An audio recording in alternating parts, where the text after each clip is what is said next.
Hi friends, இன்றைக்கி மதியானம் lunch வந்து என்னென்னு கேட்டிங்கன்னா மீன் குழம்பு, மீன் வறுவல், இன்னும் இறால் கொஞ்சம் வறுவல்.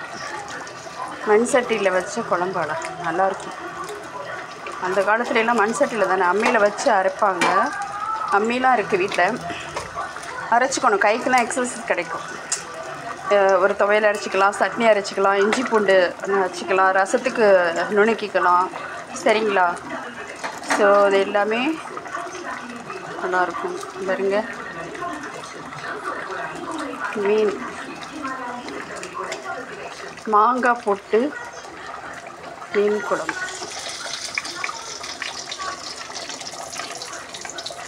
மாங்காய் நல்ல பெரிய ஜிலேபி கிண்டை.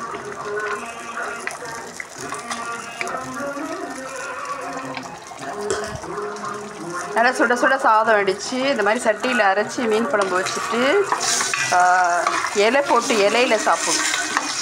அந்த காலத்துலலாம் இலைகள் ரொம்ப யூஸ் பண்ணினாங்கல்ல, அதே நல்லாயிருக்கும். இது அரைச்சி வச்ச குழம்பு தான்.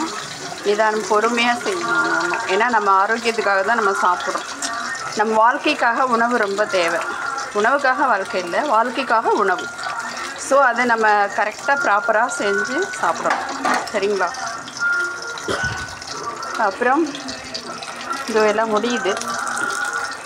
ஓகே, நீங்களும் நல்லா சாப்பிடுங்க. சமைச்சு நல்லதை சாப்பிடுங்க. நல்லா சாப்பிட்றத விட தட்டு நிறையா போட்டு நல்லா எல்லாம் ஃபுல்லாக அடைக்கிறத விட பசி அப்படி அந்த மாதிரி கண்ட்ரோல் பண்ணக்கூடாது. நல்ல சத்தான உணவு, நல்லதை வந்து நல்லா அழகாக சாப்பிட கற்றுக்கணும். சரிங்களா? Okay friends, thank you.